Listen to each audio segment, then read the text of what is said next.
Tourist palace का वो आनंद ले सके, उसके लिए हम काम करें। कार्यकर्ता अभियान का लक्ष्य जो था उसमें कहाँ तक पहुंचा? हाँ, जो हमारा सदस्यता अभियान चल रहा है उसमें 50 लाख का टारगेट वो रखा गया था, लगभग हम 36 लाख को क्रॉस कर गए हैं और जल्दी ही उसको वो पूरा कर लिया जाएगा।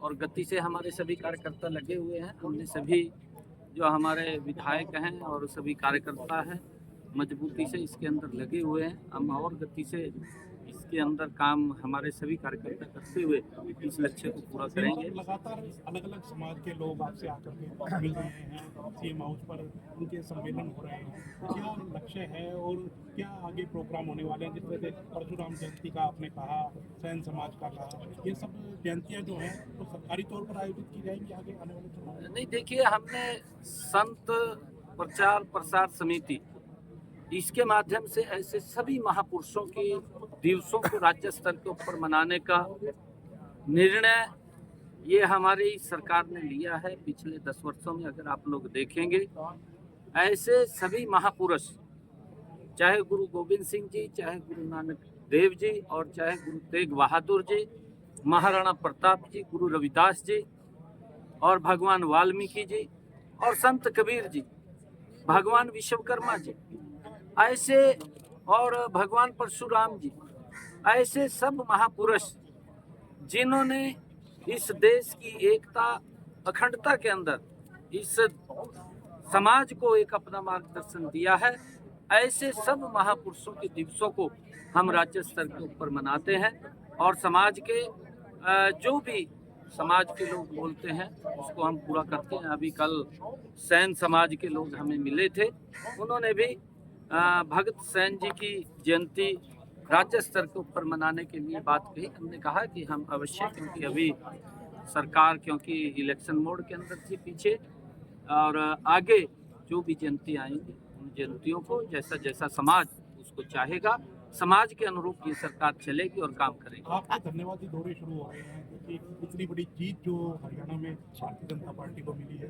तो किस तरह से वो दौरे रहने वाले हैं? देखिए, क्योंकि लोगों का धन्यवाद हरियाणा प्रदेश के उनके बीच में जाकर के ये करने का निर्णय किया है, क्योंकि एक बड़ा मैंडेट हरियाणा प्रदेश के लोगों ने भारतीय जनता पार्टी को नॉन स्टॉप तीसरी बार दिया है।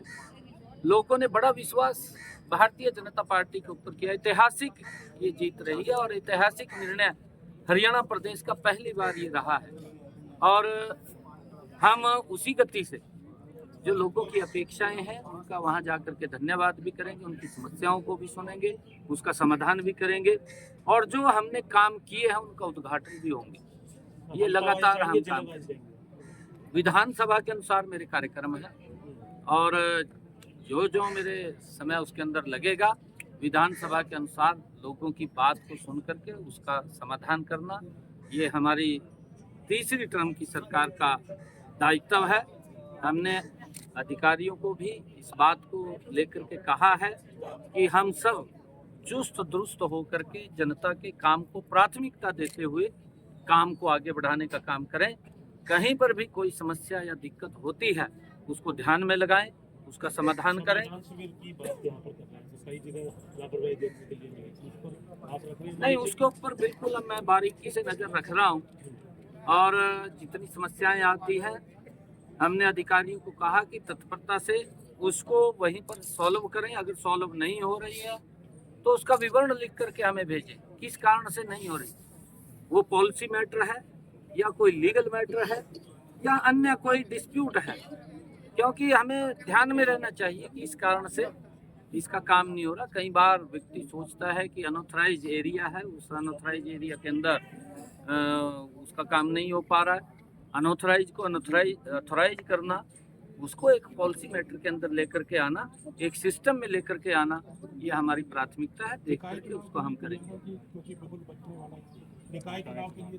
निकाय चुनाव की हमारी पूर्ण तैयारी है और जल्दी ही, क्योंकि जो ही चुनाव आयोग डेट जारी करेगा हम उस चुनाव को कराएंगे। आपसे लोग आपके आवास पर मिलने के लिए आते हैं बड़ी संख्या में, लेकिन क्योंकि आप पूरे प्रदेश का काम देख रहे हैं, क्या आप लोगों से भी कहेंगे कि पहले जिले के अधिकारियों से मिले, ताकि अधिकारियों की भी अगर कोई कमी रही है तो वो सुनिश्चित की जा सके और फिर आपके पास पहुंचे, ताकि जो अधिकारी हैं उनकी जिम्मेदारी जो है वो तय की जा सके? नहीं, ये मैं बोलता हूँ सभी को, मैं सभी को इस बात के लिए बोलता हूँ कि हमारे विधायक हैं, हमारे मंत्री हैं, आप उनसे मिलिए, और हमारे विधायक और मंत्री भी जो ये समाधान शिविर लग रहे हैं उनके ऊपर बिल्कुल नजर उनकी रहती है।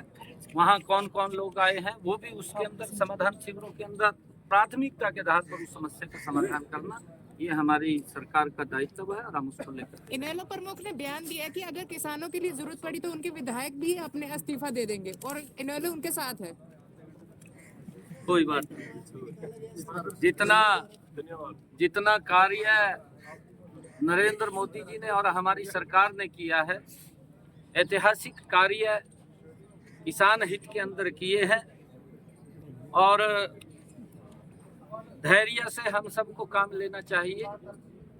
मैं भी एक किसान का बेटा हूं, मुझे भी मालूम है कि किसान की जो समस्याएं हैं, और उसी को ध्यान में रखते हुए हमने हरियाणा के अंदर किसान की 100% फसल को MSP पर खरीदने का काम किया है, और उसके साथ साथ लगातार पिछले 10 वर्षों में किसान को हमने मजबूती की तरफ ले जाने का काम किया है। चाहे प्रधानमंत्री फसल बीमा योजना है, चाहे लगातार MSP बढ़ाने की बात है, और चाहे किसानों को हमने कृषि सिंचाई योजना के तहत उनके ज्यादा क्षेत्रफल के ऊपर स्प्रिंकल इरिगेशन, ड्रिप इरिगेशन के माध्यम से उसके ऊपर 70